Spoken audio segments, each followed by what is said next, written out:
All right, guys, so this one is about dealing with difficult customers. And it's unfortunately a reality. Certain business models will put you in this situation more than others, but chances are, especially if you're the manager of a business or the owner or what have you, you will be on the receiving end of a customer's dissatisfaction and frustration at some point in your life. And you will be the one responsible for dealing with it, essentially making it go away, one way or another. I've been pretty lucky, actually, looking back on my time doing this. I've had experiences at other locations where I worked where I saw some really over the top stuff with customers.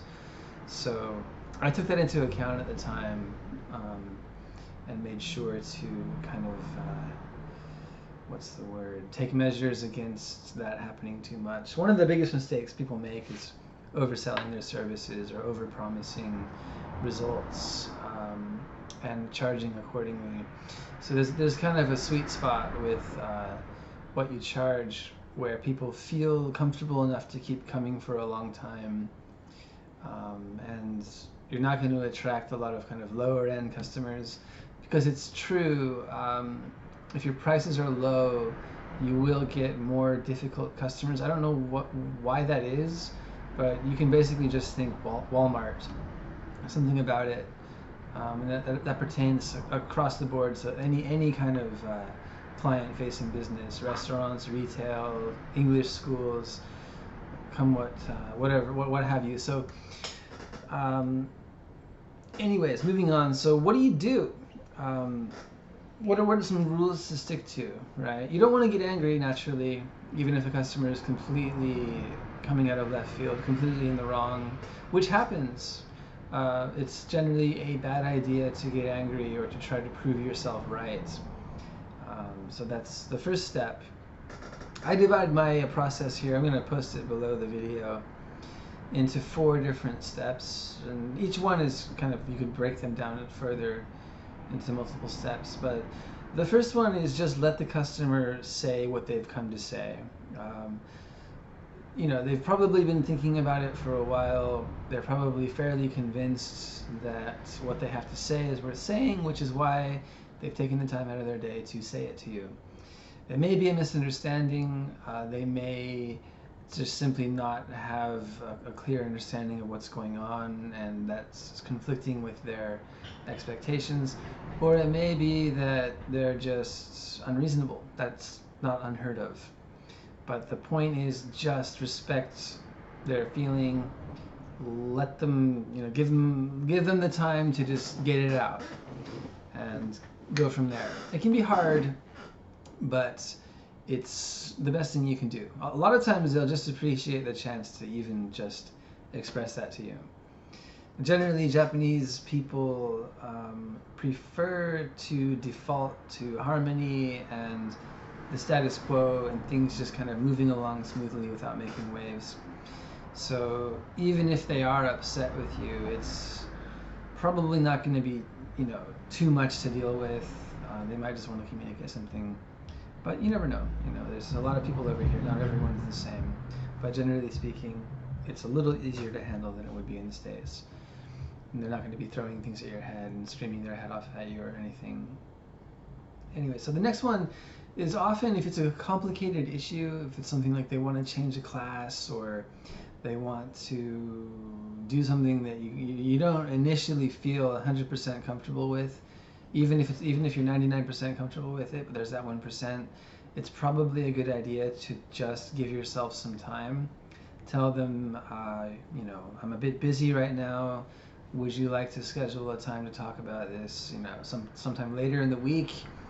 That will give you time to kind of weigh your options and analyze the situation, and maybe come up with kind of a path where you can take the discussion, and hopefully you can come up with a solution that's mutually beneficial and won't end up screwing you over, because that does happen. So creating that buffer zone where you can take everything into account and kind of prepare yourself can be amazingly helpful.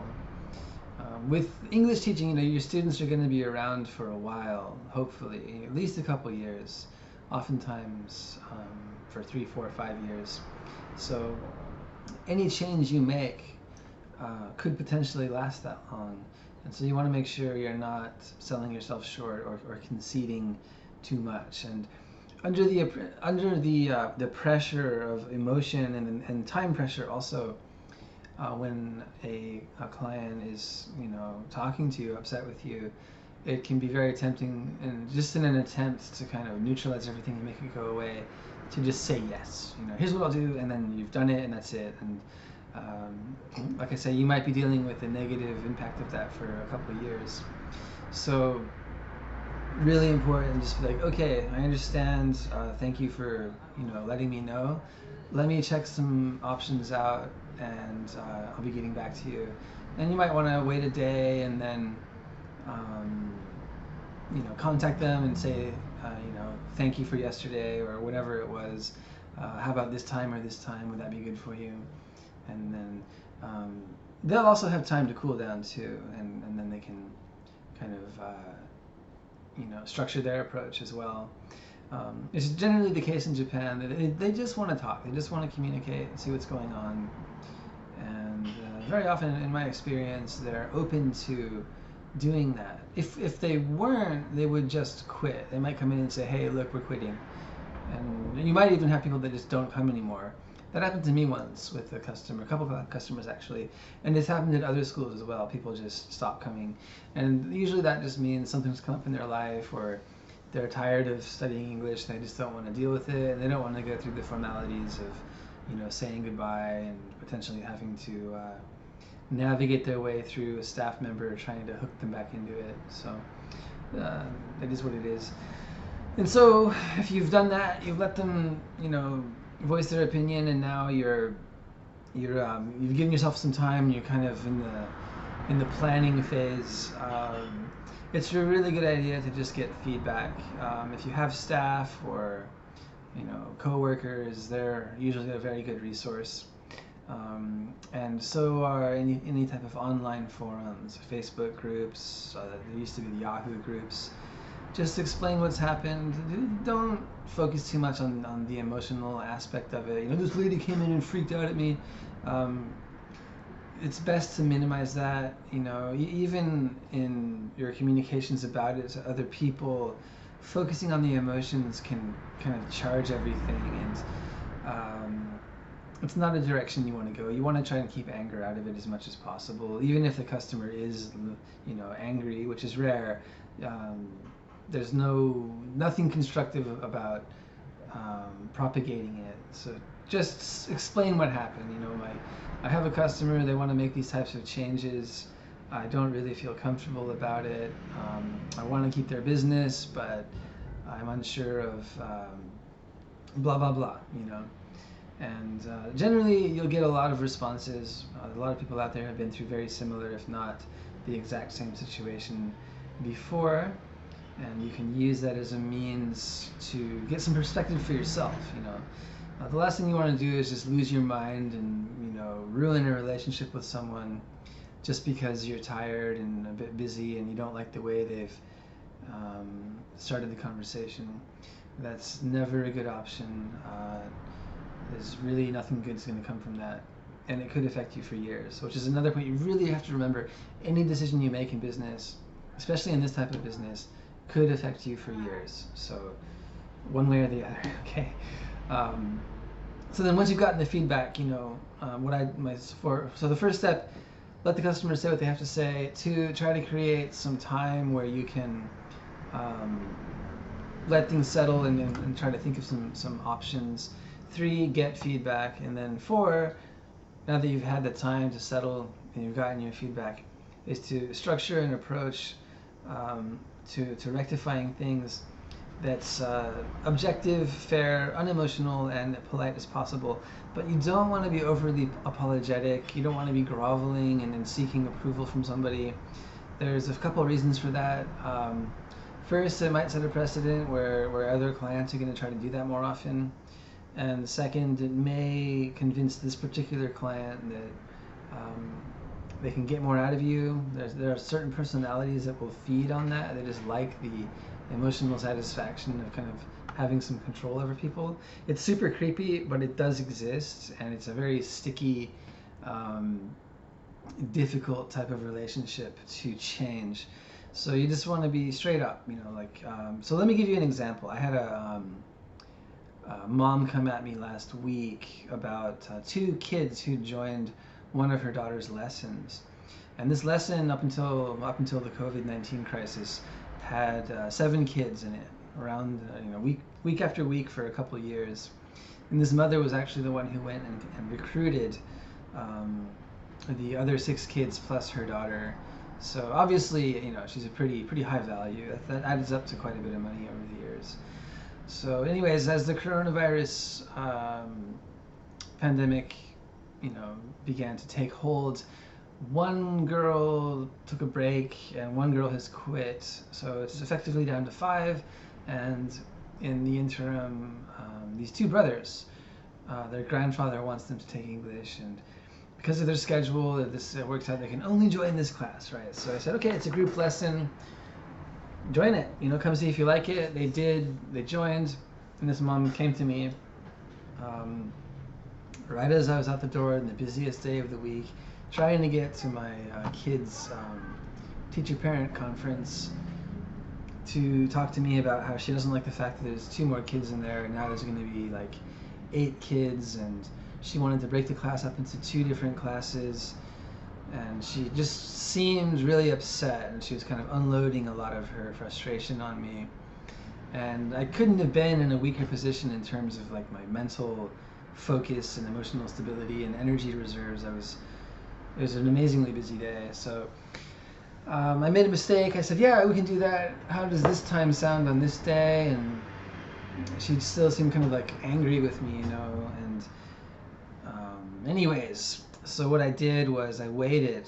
It was hard because that night I was pretty upset. I was like, man, what have I done now? I hate it when this kind of stuff happens because it's going to mean doing twice the amount of work for who knows how long. They could be here another 3 years, 4 years, 5. I don't know. And that's just no fun. It's not really good for the students because you're tired by then. Blah blah blah. And I thought there's got to be a way I can get out of this. And so I waited another day after that and just told her, look, I'm sorry. I was really in a rush when we spoke, and I completely mistook the schedule and said, and I told you this time was available. It's not. I'm really sorry, but I hope from now on the class will improve. I think it'll be good to have these new boys in there. The older students can help them, and it'll be an even number now, and they can do partner work, and I promise it won't go above 8 students from now, and blah blah blah. And then the next day I get a response from her with six message notifications from the same person, and I'm kind of bracing myself, like, here we go. That's what you have to do. You have to be willing to look at the numbers and face the facts and deal with stuff like that, or you're never going to succeed. You can't let fear and pride justify not dealing with stuff. So turns out she was actually pretty grateful. She said, thank you for hearing me out, basically.